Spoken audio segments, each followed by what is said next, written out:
There are a lot of cisgender people asking how they can be better allies to trans people. Now that we've covered the things not to say, and you know that things like, "you're so brave" are actually not helpful, let's talk about some things you can do to support trans people. Emily, right? Yes. Welcome to the team. I'm Jenny. I use she, her, hers. Oh, me too. She, her, hers. Where should I put my stuff? Right there. If you introduce yourself with your pronouns, I feel more comfortable to introduce mine. Hi. Hi. This is Jordan. I've known her since high school.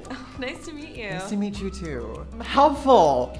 While it's great to ask people their pronouns, it's also really helpful for allies to use introductions to naturalize trans and gender nonconforming identities. Sometimes I feel compelled to use obvious gendered words to describe myself in front of people. It's just nice that sometimes I don't have to do all the work.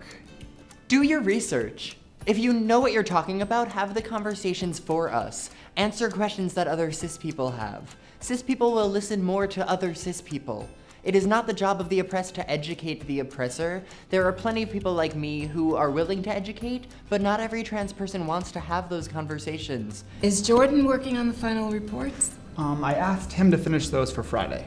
Great. And just so you know, I believe Jordan uses she, her, hers. Oh, really? Yeah, that's what she said at the last meeting.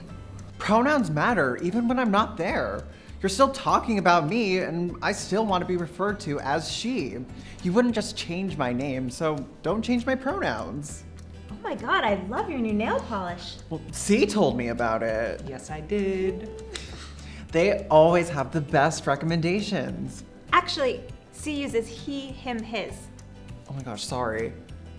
If someone misgenders a trans person, correct them, even if they're trans. It's nice to have someone else stand up for you. A lot of trans people feel like a nuisance when they have to correct folks about their pronouns, so if you correct someone instead of me, I don't feel like the whiny trans person. Hello everyone, welcome to Creative Writing. Let's go around and say our names. Oh, and your preferred gender pronouns. Pause. It's great to ask, but please don't single out the only trans person in a group. Actually, it's great to ask everybody their pronouns and normalize the need to say them. Let's go around and say our names and preferred gender pronouns. It might be better to just say pronouns. Preferred gender pronouns has been an acceptable term in the past, but it implies that they're a choice and that it's a choice to use them. Let's go around and say our names and pronouns. I'm Julia, and I use she, her, hers. Liv, she, her, hers. Maybe they, them, theirs. Hannah, she, her, hers. It's great to do this even if you don't know that there are trans people in the room, and it makes it a much more inclusive space for the trans people who happen to be there. I noticed you used he, him, his when referring to Maybe earlier, and I just wanted to remind you that they use they, them, theirs. He's wearing men's clothing. Obviously, he's a boy. Actually, what you wear doesn't define who you are or your gender. Yeah, but he's confusing me. If he wants to be addressed as a girl, why the male clothing? There might be a bunch of reasons. Revamping your wardrobe is expensive.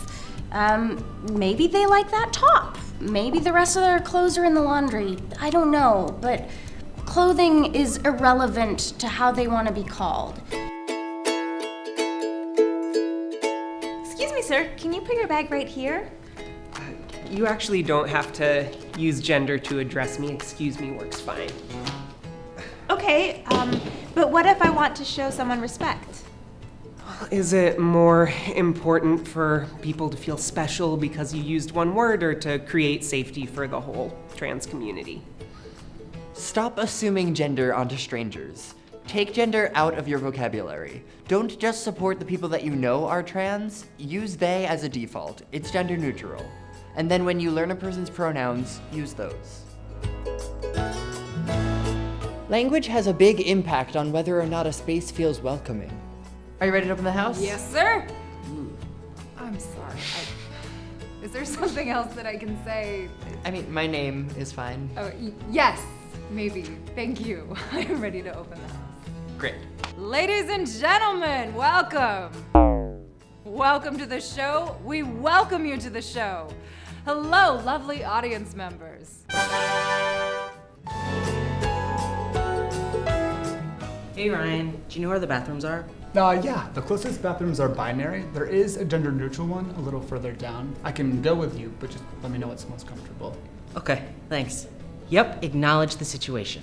No two trans people will have the same answer to this question, but it's still better to ask. And even better, if you have control over the bathrooms, you can create a gender neutral option or change the signage. And even better, ask the management.